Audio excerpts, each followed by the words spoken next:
Hello friends, welcome to my YouTube channel और Sunday vlog में एक बार आपका फिर से बहुत बहुत स्वागत है। देखिए, आजकल मैं वीडियो नहीं लेके आ पा रही हूँ क्योंकि फेस्टिवल्स चल रहे हैं और थोड़ी सी टाइमिंग कम हो पाती है वीडियो बनाने के लिए।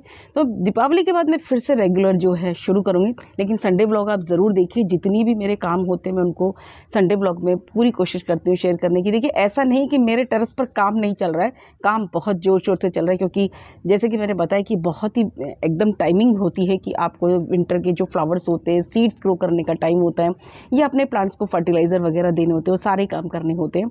तो आज जो संडे व्लॉग में बहुत इंपॉर्टेंट सी कुछ चीज़ें शेयर करूँगी, और उनमें जैसे कि सीड्स के बारे में है। बहुत सारी हमसे मिस्टेक्स होती है, ऐसा नहीं है कि मुझसे पहले नहीं हुई। तो धीरे धीरे एक्सपीरियंस जब हम गार्डनिंग करते हैं तो एक एक्सपीरियंस काउंट होता जाता है। तो वही एक्सपीरियंस मैं आपके साथ शेयर करूँगी, और आप लोग भी अपने कमेंट बॉक्स में ज़रूर, जैसे कि मैं कोई आंसरिंग करती हूँ, आपको लगता है कि उससे बेटर भी कुछ हो सकता है, यानी कि ये चीज़ हमें और करनी चाहिए, वो आप कमेंट बॉक्स में ज़रूर ऐड किया कीजिए। इससे सभी लोगों को फ़ायदा भी होता है, मुझे भी सीखने को बहुत कुछ मिलता है। देखिए, मैं हमेशा यही कहती हूँ, हर कोई परफेक्ट नहीं होता है। जैसे कि मेरे पास जितने प्लांट्स लगाए, हो सकता है आपने उससे अलग प्लांट्स लगाए हो और आपका एक्सपीरियंस उसका ज़्यादा रहा हो, तो मैं भी आप लोगों से बहुत कुछ सीखती हूँ। तो आज संडे ब्लॉग में जो जो चीज़ें मैंने की हैं वो भी शेयर करूँगी, और बहुत कुछ न्यू गार्डन में भी हो रहा है, तो वो सारा कुछ वीडियोस कंटिन्यूस ज़रूर देखिए। दीपावली के बाद पूरी कोशिश करूँगी कि वीडियोस लेकर आऊँ रेगुलर।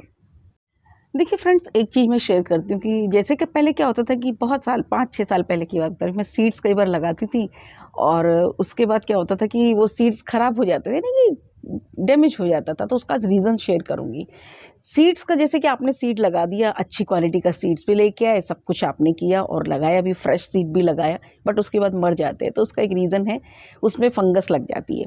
देखिए, जैसे कि मेरे ये मटर के सीड्स हैं, और इनमें क्या होता है, अक्सर ये प्रॉब्लम आती है। अभी मैंने कुछ मटर के दाने ना ऐसे ही लगा दिए थे, जैसे काम टाइम शेड्यूल थोड़ा था तो नहीं लग पाया। उसका कारण पता है क्या होता है? इनको आपको थोड़ा-सा कोटेड करना पड़ेगा। जैसे कि अब आप मार्केट से अगर लेते हैं तो उन पर आपने देखा कि मेडिसिन लगी हुई होती है, बट ये मेरे घर के सीड्स हैं, यानी कि जो पिछले साल मेरे मटर लगी थी, मैं फलियाँ सेव करके रख देती हूँ।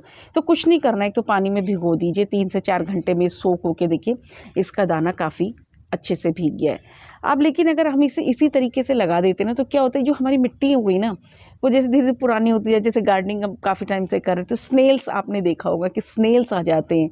तो वो स्नेल्स होते हैं ना, वो मिट्टी के अंदर होते हैं, वो इनको खा जाते हैं, और हम सोचते हैं कि हमने तो बीज लगाया, बट वो लग नहीं पा रहा है। तो ये एक इम्पॉर्टेंट कारण है कि आपके सीड्स अगर ख़राब हो रहे हैं ना, तो जो भी, अगर बहुत सारे लोग मेरी इस बात से सहमत होंगे कि वो बीज लगाते हैं और उन्हें, या तो फिर आप ट्रे में लगा लीजिए। लेकिन जब हम, जैसे कि अक्सर होता है कि देखिए, हर किसी को ट्रांसप्लांट करने की ज़रूरत नहीं होती है, तो जब ये सीड्स होते हैं ना, तो इन्हें जो है स्नेल्स खा जाते हैं। तो इनसे बचा कैसे जाए, वो मैं आपको बताती हूँ। देखिए, कई बार क्या होता है कि मिट्टी में हमसे पानी भी ज़्यादा हो जाता है, तो सीड्स कई बार गल भी जाता है। तो ये फंगीसाइड है ना, कुछ नहीं करना है, इस फंगीसाइड को इसके अंदर, सीड्स के अंदर आप थोड़ा-सा मिला दीजिए। हालाँकि मैंने ये वीडियो पहले बहुत शेयर किया हुआ था।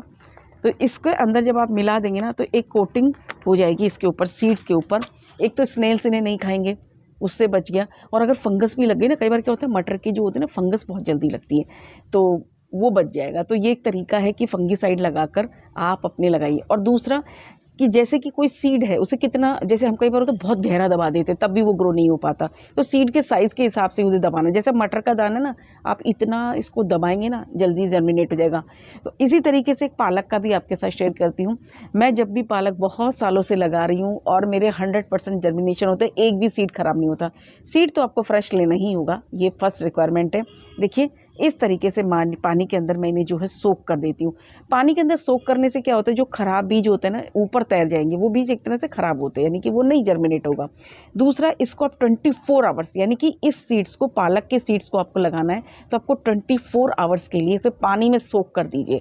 उसके बाद आप मिट्टी में लगा दीजिए। 3 दिन भी, मैं कह रही हूँ शायद ज़्यादा है, 2 दिन के अंदर अंदर आपके सारे सीड जर्मिनेट हो जाएंगे और बहुत जल्दी पालक लग जाएगा।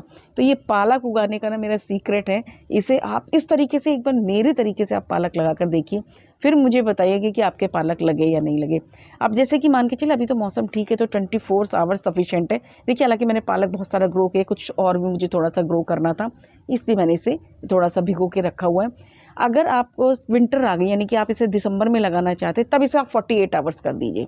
लेकिन आपको 48 आवर्स करने, तो आपको क्या करना है, जैसे कि ये पानी है ना, तो इसको थोड़ा सा निथार देना, जैसे हम निथारना कहते हैं ना, चावल वॉश करते हैं, इस तरीके से निथार दीजिए। फिर दोबारा पानी ऐड करना है, सीड को टच नहीं करना है। अगर आपने सीड्स को दबा दिया, टच करिए, तो उसका जर्मिनेशन ख़राब हो जाएगा। बस ये बहुत छोटी सी चीज़ थी जो मुझे लग रहा था कि मैं शेयर करूँ आपके साथ, बहुत इंपॉर्टेंट थी। सीड्स जैसे कि ये सीड्स भी है ना, अक्सर जैसे मटर के हुए, बीन्स के हुए, इनको तो आपके जो मिट्टी में अर्थवार्म तो नहीं खाते हैं, स्नेल्स होते हैं ना, वो ज़रूर ख़त्म कर देते हैं। तो इस तरीके से आप अपने बीजों को बचा सकते हैं। और फ्रेंड्स, एक चीज़ और मैं आपके साथ आज शेयर कर रही हूँ। देखिए, जब टेरेस गार्डन छोटा हो, यानी कि स्पेस कम हो हमारे पास, और पौधे लगाने का हमारा बहुत सारा शौक़ है, तो आप ये एक ऑप्शन रख सकते हैं। देखिए, अभी मैंने वीडियो शेयर किया था, जिन्होंने नहीं देखा, कि फ्लावर्स प्लांट्स मैंने खरीदे थे। मैं कह रही हूँ ना, बीच बीच में जाके मैं काम भी कर रही हूँ अपना, और पूरा स्टैक मेरा देखिए रेडी। अभी तो देखिए फ्लावर्स थोड़े कम है, जब ये कम्प्लीटली भर जाएगा ना, तब ये बहुत खूबसूरत लगता है। इस तरीके से 3 का भी आता है, 5 का भी आता है, तो आप उसे लगा सकते हैं। देखिए, सबसे बड़ी चीज़ क्या होती है कि जैसे कि मैंने फ्रूट प्लांट काफ़ी ऐड कर लिए अपने गार्डन में, यानी कि अभी मैंने इतना स्पेस कर लिया कि मैं 4-5 और लगा सकती हूँ। आप जानते हैं, बहुत छोटा, मैं ये कह सकती हूँ बहुत छोटा मेरा टेरेस गार्डन, और मुझे थोड़ा सा स्पेस इस तरीके से खुला हुआ भी रखना होता है। तो मुझे लग रहा था कि फ्लावर्स भी ऐड करने बहुत ज़रूरी है, क्योंकि अगर आप इन्हें ऐड नहीं करेंगे अपने गार्डन में, तो क्या होगा, पॉलिनेशन बेटर नहीं होगा। अगर पॉलिनेशन नहीं होगा ना, तो आप फल अच्छे से ले सकते, ना ही सब्जियां। मैंने कहा था कि मेरे की सीक्रेट है कि इतने सारे फ्रूट्स और वेजिटेबल्स लगने का, क्योंकि मैं हमेशा फ्लावर्स को हर सेक्शन में ऐड करती हूँ, यानी कि हर फ्रूट प्लांट के बीच में। मैं भी आपको दिखाऊंगी, रिव्यूज दिखाऊंगी कि किस तरीके से मैं इसको रखती हूँ। तो ये एक बहुत अच्छा ऑप्शन है स्टैक वाला। इसमें एक साथ जैसे कि 3 एक साथ लग जाते। अगर आप ग्रीन वेजिटेबल्स भी लगाना चाहते हैं, मान के चलिए आप फ्लावर्स नहीं लगा रहे हैं, आपको लीफी वेजिटेबल्स लगानी है, स्पेस कम है, तो आप ऊपर के अपर सेक्शन में ही देखिए लीफी वेजिटेबल्स तो अपर सेक्शन में, क्योंकि नीचे फिर इतनी प्रॉपर तरीके से नहीं लग पाएगा। लेकिन हाँ, अगर आप फूलों के शौकीन है और जगह कम है, तो मैंने तो देखिए सबसे अच्छा तरीका ये निकाला है। इससे मेरे यहाँ पर फूलों भी हो गए और बहुत सारे फ्रूट प्लांट भी मेरे लग गए हैं। तो ये एक तरीका है, अगर आप चाहते हैं कि आपके पास स्पेस कम है, तो आप इस तरीके का एक स्टैक ये बना भी सकते हैं आप, जैसे कि मैंने पाइप के जरिए भी बना सकते हैं। बट इस तरीके से ख़रीद लीजिए, 3 का, 5 का, जैसे भी आप ख़रीदना चाहें, और इसको ख़रीद कर आप लगाइए। फिर देखिए, एक तो खूबसूरत लुक भी आएगा आपका। जब अभी तो देखिए भरा नहीं है और फ्लावर्स नहीं लगाएं, तो आप ज़रूर लगाइए उनको। एक तो हमारे गार्डन की लुक बहुत अच्छी आती है, और साथ ही साथ पॉलिनेशन बहुत ज़रूरी है। फ्रेंड्स, एक चीज़ और भी है कि जैसे कि आप लोग ना फर्टिलाइज़र फ्रूट प्लांट को ज़्यादा ना दीजिए। यानी कि एक बार जैसे कि मैंने भी शेयर किया था कि आम के सभी पौधों को फर्टिलाइज़र दे दिए। आम के पौधों में देखिए ग्रोथ हो रही है अभी भी, ये नवंबर में 15, 20, 25 नवंबर के बाद जाके बंद होती है। तो अभी से अपने प्रूनिंग नहीं क्यों ना, तो अभी भी थोड़े बहुत कर सकते हैं आप। तो देखिए, ये सारी चीज़ें अगर आपने बेस्ट तरीके से प्रूनिंग कर ली, टाइम पे फर्टिलाइज़र दे दिया, तो आप आम के पौधों में ज़्यादा से ज़्यादा जो है फल ले पाएंगे। यानी कि जब जनवरी का मंथ आएगा, तो आपके यहाँ पर ज़्यादा फ्लावरिंग होगी, ज़्यादा फ्रूटिंग होगी। प्लांट को डिजीज़ थोड़ी सी आप इस पर नीम ऑयल का स्प्रे कर दीजिए, फंगिसाइड का स्प्रे भी कर दिए, ताकि प्लांट की एक प्रोटेक्शन बने। हालांकि जनवरी के मंथ में हम 15-20 जनवरी के आसपास ये सारे प्रोसेस करेंगे ही, लेकिन आम के पौधों के लिए एक ज़रूरी काम है। इससे क्या होता है कि आप प्रूनिंग कर देते तो नई ब्रांचेस बन जाएंगी, और फिर उसके बाद भी जनवरी में भी कुछ ब्रांचेस बनती हैं। तो अगर हम चाहते हैं कि हमारा प्लांट, आम का पौधा ज़्यादा से ज़्यादा फ्रूटिंग करें, तो उसके लिए सबसे ज़्यादा ज़रूरी है हम सितंबर अक्टूबर में ये इम्पॉर्टेंट काम करने बहुत ज़रूरी है। देखिए, मैंने तो कर ली, हालांकि आजकल 12 आम आते हैं, बहुत सारे आम होते हैं जिनमें पूरे टाइम फ्लावरिंग फ्रूटिंग चलती रहती है। तो आपको ये चीज़ों का आम के पौधों पर, स्पेशल आम है और अंगूर है, ये ऐसा नहीं कि आम के पौधों के साथ ही करें। जो डोरमेंसी में जाने वाले थे उन सबको, अब जैसे क्या होगा कि आम के पौधों को जैसे कि मैंने फर्टिलाइज़र दे दिया है, अब मैं कोई भी फर्टिलाइज़र नहीं दूंगी। ज़्यादा से ज़्यादा अगर मुझे ऐसा लग रहा है कि जैसे कि आजकल एनवायरनमेंट में आप देख रहे हैं एफिड्स का अटैक ज़्यादा होता है, तो आप नीम ऑयल का स्प्रे ज़रूर कर सकते हैं। वो जिस तरीके से नॉर्मल है, फर्टिलाइज़र आपको नहीं देना है। एक बार जैसे कि मैंने आपको शेयर किया था कि सॉलिड फर्टिलाइज़र आपको अपने आम के पौधे को देना है। उससे होता क्या है कि आप जब एक बार फर्टिलाइज़र दे देंगे, तो ये अच्छे से, जैसे कहते हैं ना हाइबरनेशन में जाना, खा पी के एकदम से रेस्टिंग पीरियड पर जाएगा। फिर उस समय इस पर लीव प्रोड्यूस नहीं होगी, और ना ही इस पर कोई फ्लावरिंग फ्रूटिंग होगी। तो उस समय क्या होता है, इसे पानी की भी ज़्यादा ज़रूरत नहीं होती। जो हम फर्टिलाइज़र देते हैं वो इसे थोड़ा थोड़ा इस अपना यूज़ करता है। अगर हम बार बार इसको फर्टिलाइज़र देंगे तो हमारा पौधा ख़राब हो जाता है। तो इसी तरीके से जो जाने वाले हैं विंटर के जो डॉर्मेंसी पीरियड्स में प्लांट जाने वाले हैं उनके लिए आप ये कर सकते हैं। उस समय आप उसकी, जैसे कि मैंने अपनी अंगूर की बेल की प्रूनिंग कर दी थी, सारी अंगूर की बेल की भी मैंने प्रूनिंग कर दी थी। आप चाहे तो ये काम फरवरी के मंथ में भी अंगूर पर कर सकते हैं, बट इस समय भी आप कर सकते हैं। मैं मोस्टली इसी समय जो है कंप्लीट कर देती हूँ। अभी थोड़ा सा दिल्ली में हालांकि पॉलिनेशन बहुत ज़्यादा है, पॉल्यूशन बहुत ज़्यादा हो रहा है, तो उससे काफ़ी सारी डिजीज़ भी हमारे यहाँ पर फैलती हैं। हालांकि थोड़ी सी इस बार हवा तेज़ी से चल रही है तो आप ये धूप देख पा रहे हैं, वरना तो यहाँ पर स्थिति ये होती है कि हमें धूप देखने को भी नहीं मिलती है।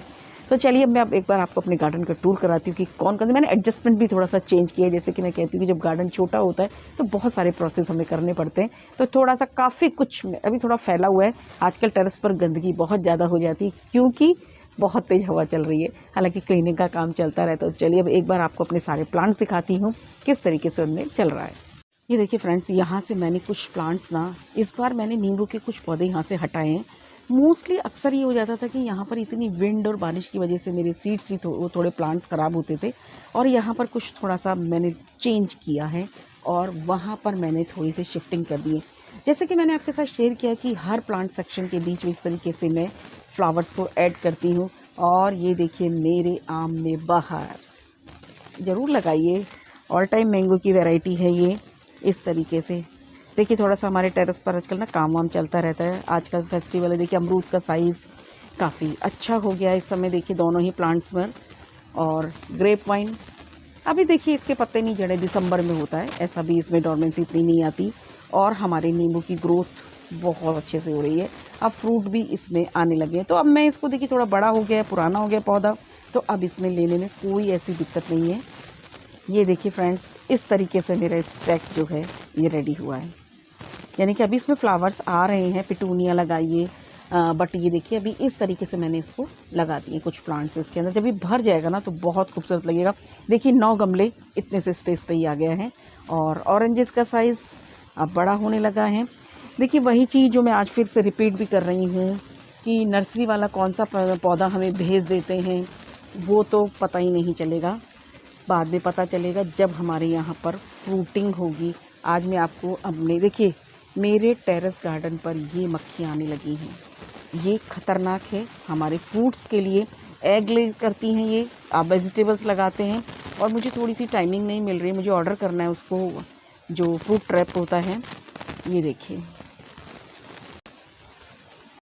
और फ्रेंड्स, आप सभी के आई होप अच्छे से बेर के पौधे में फ्रूटिंग हो रही होगी।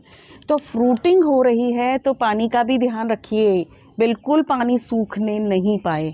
ये देखिए ये मेरा 5 से 6 साल पुराना पौधा हो गया, हर साल इसमें इस तरीके से फ्रूटिंग होती है। देखिए मैं अभी आपको शायद दिखा भी नहीं पा रही होंगी पूरी तरीके से, ये देखिए बम्पर फ्रूटिंग हो रही है इसमें। बेर का मेरा पौधा है, यानी कि मैं अगर आपसे ये कहूँ कि मेरा एक पौधा ही ना मेरे लिए काफ़ी है। ये इतने फ्रूट्स, देखिए ऐसा तो है नहीं कि कोई इतने बेर ही बेर खाएगा पूरे टाइम पर, तो मेरे लिए घर में मुझे ही शौक़ है सिर्फ, तो सिर्फ मैं या तो लोग आते हैं उनको बांट देती हूँ। और मैं, हालांकि मैंने 2 प्लांट्स और लगाए हैं। और ये देखिए मेरा आंवला, तो अब नेक्स्ट ईयर इसमें काफ़ी अच्छे आंवले लगेंगे।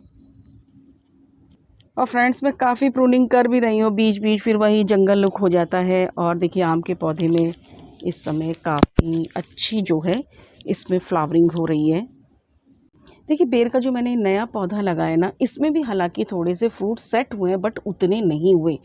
मेरा वो पौधा वाकई बहुत अमेजिंग है। ये भी डिपेंड करता है कि आपका प्लांट कैसा आता है।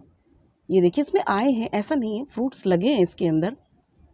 और देखिए फ्रेंड्स, पालक कितने अच्छे से हो गया है। सेम में मुझे आजकल थोड़ी मेडिसिन डालनी पड़ रही है, तो वो भी मैं दे रही हूँ क्योंकि इसमें कीड़ा लग गया था, मैंने आपको साथ शेयर भी किया था। बट ये फ्लावरिंग काफ़ी अच्छी हो रही है, हाइब्रिड वैरायटी है।